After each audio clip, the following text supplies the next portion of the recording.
Hello bachcho. So let's read this question. It says, consider the following statement according to Werner's theory. A ligand are connected to the metal ions by ionic bond. Second option, secondary valencies have directional properties. The third option will be second valencies are non-ionizable. All right. So first of all हम लोग यहाँ पे primary valency secondary valency and metal के साथ कैसे connected रहते हैं, तो वर्नर थ्योरी के बारे में जो यहाँ पे जो भी फंडामेंटल की कॉन्सेप्ट है उनके बारे में डिस्कशन करते हैं।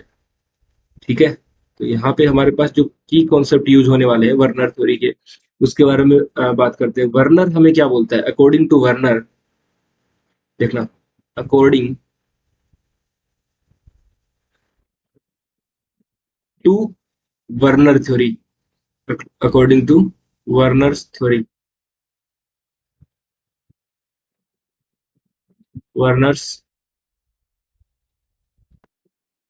थ्योरी, हम लोग क्या बोल सकते हैं कि हमारे पास देखो, जो भी कॉम्प्लेक्स बनता है उसमें हमारे पास दो पार्ट होते हैं, एक तो मेटल होता है, एक लिगेंड होता है। ठीक है, तो यहाँ पे जब भी कॉम्प्लेक्स बनेगा हमारे पास एक तो मेटल होगा, एक लिगेंड होगा। अब जो एक बात है, यहाँ पे मेटल और लिगेंड के बीच में जो बॉन्ड फॉर्मेशन होता है, ठीक है, अब मेटल और बीच लिगेंड के बीच में जो हमारे पास बॉन्ड फॉर्मेशन होता है, वो जो होता है वो कोऑर्डिनेट बॉन्ड बोलते हैं, उसको कोऑर्डिनेट कोवेलेंट बॉन्ड बोलते हैं। ठीक है, बिकॉज यहाँ पे लिगेंड मेटल को इलेक्ट्रॉन अपने डोनेट करता है। सो मेटल टू लिगेंड इसका डायरेक्शन रहता है।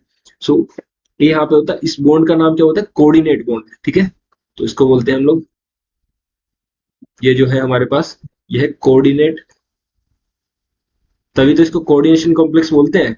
सो इसको बोलते हैं हम लोग कोऑर्डिनेट कोवेलेंट बॉन्ड। ठीक है, ये हो गया हमारे पास कोऑर्डिनेट कोवेलेंट बॉन्ड। ऑलराइट, एक तो ये बात होगी। सो फर्स्ट ऑप्शन तो हमें दिया गया, ligand are connected to the metal by ions. No, ionic bond नहीं होता है यहाँ पे, कोऑर्डिनेट कोवेलेंट बॉन्ड है, तो फर्स्ट ऑप्शन तो बिल्कुल बिल्कुल रॉन्ग हो जाएगा। अब यहाँ पे एक एक बात ये है, हमारे पास फंडामेंटल बात होगी, उसके बाद में हमें क्या है कि यहाँ पे सेकेंडरी वैलेंसी और प्राइमरी वैलेंसी दो चीज होती है। तो देखो, एकदम सीधी और सरल भाषा में बात करते हैं, यहाँ पे जो सेकेंडरी वैलेंसी होती है वो डिनोट करती है कोऑर्डिनेशन नंबर को। सो मेटल के अराउंड में यहाँ पे कितने लिगेंड कनेक्टेड है, कितनी साइड से उसके साथ लिगेंड कनेक्टेड है, वो होता है हमारे पास उसकी सेकेंडरी वैलेंसी। तो सेकेंडरी वैलेंसी मोर और लेस क्या करती है कि यहाँ पे हमारे पास लिगेंड से कितने मेटल मेटल के साथ कितने लिगेंड कनेक्टेड है। तो देखना यहाँ पे जो सेकेंडरी वैलेंसी है उसकी बात करते हैं। सेकेंडरी वैलेंसी, अब सेकेंडरी वैलेंसी किसको बोलते हैं हम लोग? मेटल के साथ कितने लिगेंड कनेक्टेड होते हैं, मतलब कोऑर्डिनेशन नंबर क्या है। So coordination number of the metal ion, of the metal, metal का कोऑर्डिनेशन नंबर क्या है।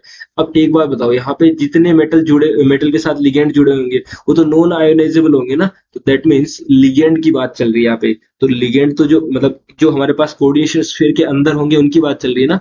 तो यहाँ पे देखो दो चीज होती है हमारे पास, एक तो यहाँ पे कोऑर्डिनेशन स्फीयर बनता है, इसके जो अंदर यहाँ पे लिगेंड रहेंगे उनकी तो बात है। देखो, यहाँ पे सपोज करो मेटल है, मेटल के साथ सपोज एल एन कुछ लिगेंड जुड़े हुए हैं। अब ये जो एन लिगेंड है यही तो हमारे पास कोऑर्डिनेशन नंबर को डिनोट करेंगे। तो यही हमारे पास जो एन का वैल्यू यहाँ पे, यही हमारे पास कोऑर्डिनेशन नंबर या फिर सेकेंडरी वैलेंसी बताएगा। ठीक है, कोऑर्डिनेशन नंबर बताएगा या फिर एस वी बोले तो सेकेंडरी वैलेंसी बताएगा। अब ये बताएगा, यहाँ से हमें पता चलेगा। ठीक है, तो एक बात हो गई। इसके बाद अब एक बार बताओ, ये जो कोऑर्डिनेशन कॉम्प्लेक्स के अंदर है, तो यहाँ पे ये भी तो बोल सकते हैं कि अंदर होगा तो क्या होगा? Non ionisable. तो एक बात ये भी बोली जा सकती है यहाँ पे कि ये हमारे पास क्या होगा? Non ionisable. तो यहाँ पे ये भी बोल सकते हैं हम लोग इधर, ये हमारे पास होगा नॉन आयोनाइजेबल। कोऑर्डिनेशन नंबर होगा, ये जो कोऑर्डिनेशन स्फीयर के अंदर है इसलिए ये होगा नॉन आयोनाइजेबल। ठीक है, सो ये हमें हमारे पास बेसिक कॉन्सेप्ट थे। अब देखो क्वेश्चन पे चलते हैं। तो हमारे को सबसे पहले गिवन है कि ligand are connected to the metal ion by ionic bond, बिल्कुल रॉन्ग हो जाएगा। तो पहला पहला जिसमें आ रहा है वो गलत हो जाएंगे, तो आंसर तो यहीं से मिल गया हमें, सेकंड और थर्ड हो जाएगा, बी ऑप्शन हो जाएगा। बाकी भी चीज देखते हैं। देखो बोल रहा है कि secondary valency have directional property. अब secondary valency directional property, metal to ligand ही तो ट्रांसफर होता है। अब डायरेक्शनल प्रॉपर्टी देखो, डायरेक्शनल प्रॉपर्टी का मतलब ये है कि यहाँ पे जो हमारे पास यहाँ पे मेटल होगा तो मेटल से लिगेंड की तरफ ही तो होती है सेकेंडरी वैलेंसी, बिल्कुल डायरेक्शनल है ये, ऐसा तो नहीं है कि लिगेंड से मेटल की तरफ हो जाए, सॉरी, लिगेंड से मेटल की तरफ होती है, मेटल से लिगेंड की तरफ नहीं हो सकती, तो ये डायरेक्शनल हुई ना, ये डायरेक्शनल है हमारे पास, डायरेक्शनल है, ठीक है। सो डायरेक्शनल है, तो हम लोग बोलेंगे बिल्कुल लिगेंड से मेटल की तरफ ही हो सकती है, मेटल टू लिगेंड की तरफ नहीं हो सकती, तो बिल्कुल डायरेक्शनल प्रॉपर्टी है, सेकंड ऑप्शन हमारे पास करेक्ट है, मतलब सेकंड वाला ये स्टेटमेंट करेक्ट है। इसके बाद में secondary valency are non ionizable, बिल्कुल अंदर रहती है कोऑर्डिनेशन कॉम्प्लेक्स के, तो नॉन आयनाइजेबल होगी, तो यहाँ से ऑप्शन तो हमारे पास बी वाला हो जाएगा। लेकिन एक चीज और यहाँ पे बता देता हूँ, एक यहाँ पे होती है प्राइमरी वैलेंसी, एक वर्ड और होता है, तो प्राइमरी वैलेंसी हम लोग किसको बोलते हैं, देखो primary valency, P V short में लिख देता हूँ।